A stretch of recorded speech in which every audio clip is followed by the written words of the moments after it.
बारिश चल रही है ज़ोरों ज़ोरों से।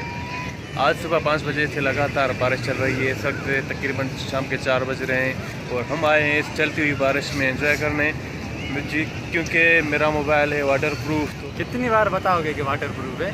हर बार बताओगे ना, बंदों को बार बताओगे? बंदों को पता चलना चाहिए कि हम किस रिकॉर्डिंग कर रहे हैं, किससे कर रहे हैं। तो बारिश चल रही है भाई।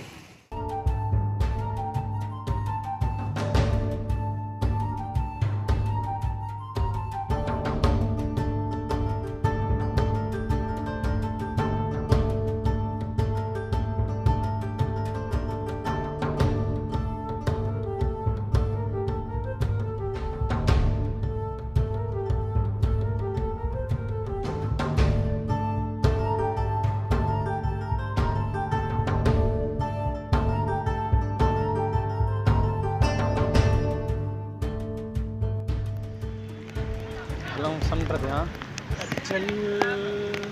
अब चलना है कहीं। ठीक है, मैं तुझे 10 सेकंड देता हूँ, डिसाइड कर लो किधर चलना है। ठीक है, मेरे पास कोई दूसरा ऑप्शन नहीं है, चलना है तो सिर्फ तेरे पास 10 सेकंड है। सोच। हाँ यार यूट्यूबर है, यूट्यूब पे डालेंगे आपको।